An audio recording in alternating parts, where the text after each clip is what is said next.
Hello Virgo, and welcome to your reading for May 2024. Virgo, not a bad month. Not a bad one at all. Pretty good considering we had a good one last month. This one isn't too bad either. What I want to say to you Virgo is this is a big, dramatic, life-changing type of month. I know they're big words, but I've got the Tower and the Hanged Man coming through for May for you. So big disruptive cards that will come in and turn everything upside down. So your life is probably going to look quite a bit different by the end of May than it did in the start of May. And I can see a couple of reasons here why. So we're starting out the month with you being a bit of a hermit and just concentrating basically on your work and what you're doing there, your career, saving money. It's a bit depressing. You don't feel like you're getting anywhere, and you're getting a bit negative about that. It's okay. You're going to be fine. You're just overthinking everything, right? Because you are doing very well, and your hard work is actually going to pay off in some significant ways during May.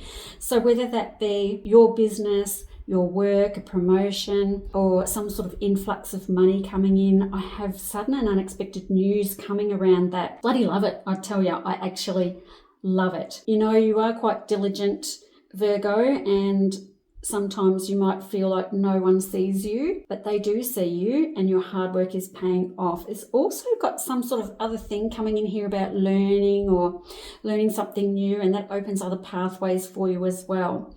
So keep your eyes open for opportunities opening up for you in probably the first week of May when it comes to taking a different direction or adding something to your toolbox when it comes to work. Now, when I get to the middle of May, this is where I've got this kind of shift coming in with the sun shining down on all these new beginnings and you being really happy where you are. So the first week of May is a bit sort of all over the place with all these sudden and unexpected things happening, and you're feeling like no one can see you or no one can hear you or no one's listening, whatever else. And then all of a sudden towards the middle of May, you think, actually, I feel pretty good about myself. Nothing in particular seems to have happened in the middle of May. I think you're just looking at where you've been and where you are, and you suddenly realise how far you've actually come. So you need to give yourself a pat on the back.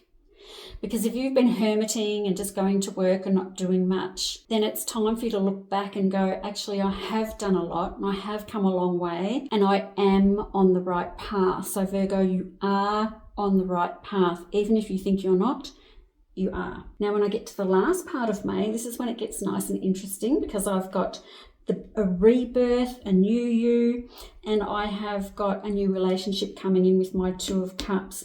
The interesting part about this Two of Cups coming in is that I've got my Eight of Swords over the top, which basically means that new love is going to come in and either you're not ready, you don't want it, or it just stresses you out completely and it can't be fucked, right? So you're going, oh, okay, so there's someone coming. That's just great because I don't have time, I can't be bothered, whatever it is you're going to think of. You're going to throw up all these excuses about how you cannot see this person because it's just not going to work out for whatever reason you make up in your own mind, right? Now, I want to say to you that I have a Page of Cups next to that too. So that's my pages are like my new beginnings with peace and calm, and it's the love stuff. It's the emotion suit of the deck. So there's this birth of a new relationship and the Page of Cups coming in too. So it's like a new era, a new thing coming in. It's nice and peaceful and it's nice and safe and it's not too much, even though you look like you're not coping at all with it, right?